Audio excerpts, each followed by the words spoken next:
En tant que formateur à l'hypnose médicale et aux thérapies brèves, avez-vous observé une demande des professionnels de santé? Ah oui, certainement. Certainement, la demande est immense en fait, de tous ces soignants qui sont médecins, qui sont rhumatologues, qui sont infirmiers, qui sont sages-femmes, qui sont psychologues, psychiatres.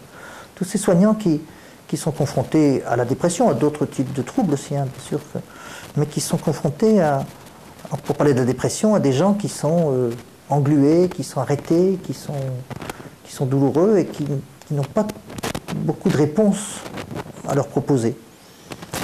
Par exemple, les gens qui font des dépressions chroniques sont très figés, très arrêtés. Et ils demandent tout aux soignants.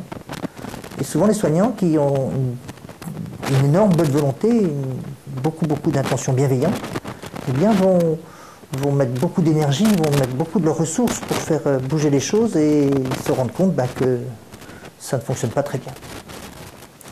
Alors l'hypnose, les thérapies brèves ont fabriqué des stratégies, des techniques, des manières de faire pour que le patient redevienne acteur, d'abord un tout petit peu, puis de plus en plus acteur de son propre processus de guérison, ce qui fait qu'à ce moment-là, on va parler d'accompagnement vers la guérison, d'évolution du thérapeute et du patient. Mais on ne va plus parler du thérapeute qui guérit le patient. Ça va être un travail commun, c'est ce qu'on appelle aussi les thérapies interpersonnelles qui permettent de faire ça.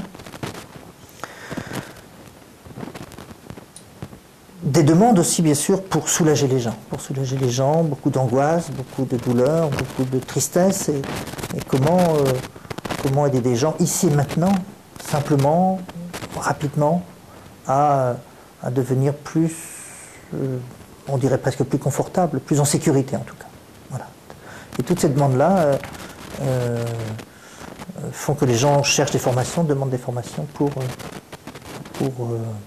dans ce but-là, par exemple aujourd'hui avec le burn-out, le burn-out qui concerne beaucoup de professionnels de santé, qui sont dans des douleurs très importantes et des anxiétés très importantes.